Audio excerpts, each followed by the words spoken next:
Ooh. G'day everyone, welcome to another episode of Dingle DIY. We're back in Balnarring. I've finished off pretty much everything else in the rest of the house as far as maintenance and renovations are concerned. So now we can start on the walk-in wardrobe and the ensuite part of things. This already has a toilet in it, but we're going to put some walls up, change all the windows, patch up the weatherboards as we need, and then do all the tiling and things like that. I'll show you around on the GoPro and we'll jump into it. We will be building some walls and plastering. All these windows, they're all just going to become highlight windows so that we have got room for showers, toilets, wardrobe cabinets, vanities and things like that. So currently there's a lot of glass in here. All that's going to change and become framed plastered walls with weatherboards on the outside. And in this corner with the toilet, that corner will become the shower. We'll put the toilet next to it and then pretty much put a sliding door between the wardrobe and the ensuite. So let's jump into it.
Alright, I've demolished to the point where I can start framing again. There might be a few pieces of weatherboards here and there to still demolish, but for now we're going to start building things back up.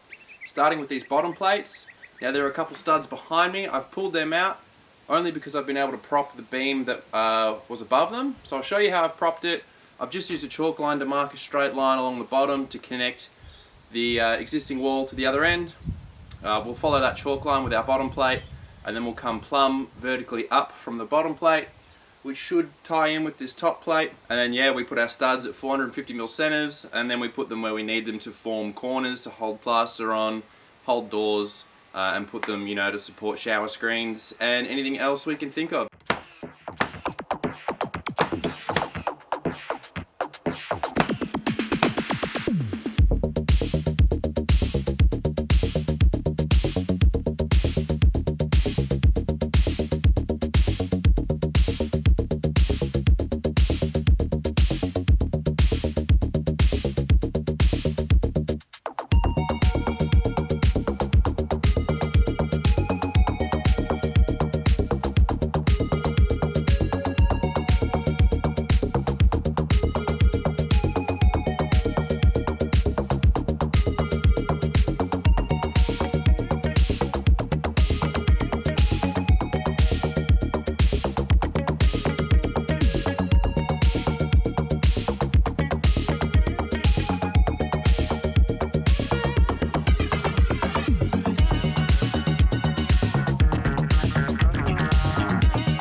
Alright, that's 2 coats of waterproofing done, the plastering's done, this door is in, so what's next is to leave the waterproof to dry for 2 days or more. For me, it's going to be about 5 days, just the way things are working out. So when we come back, the windows might be ready. If they are, we'll put them in. If they're not, we will start tiling up until we hit those windows, and then we'll just be waiting for them to arrive. So we'll see what happens when we come back.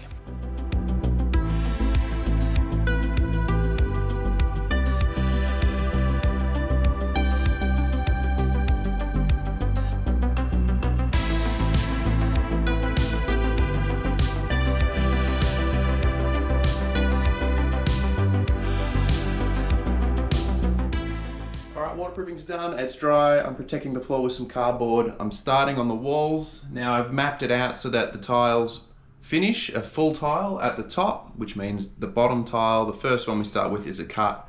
So starting off is the hardest thing, but I've mapped that out, so we'll work to our level line at the bottom. I've also checked all the walls. So if all your walls are plumb, that's great. This part doesn't matter to you, but if you have 1 or 2 walls that are out of plumb and one that is straight, start on your plumb walls, and that way when you finish your last wall that you're tiling should be the one that's not plumb, and then that way when you meet them in the internal corners, you hide the fact that they're out of plumb. So what you basically want is your straight cuts to be the ones that are seen, and then the cuts that get overlapped by the other wall are the ones that have an angle on them or a bit of a gap. So might be a bit confusing, but when you get into this kind of stuff, you'll understand that pretty quickly. So the only thing left to do is get these tiles on the wall.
As you can see behind me, we're still waiting for windows, so this is as far as I can go for now. This coming weekend as well is Easter long weekend, so I'll be going away camping and having a little break. So by the time I come back from that break, hopefully everything will be ready. The plumbers, the electricians and the painters may have been, so things may look a little bit different when we come back, but when we do come back, we should have everything we need to finish this place off.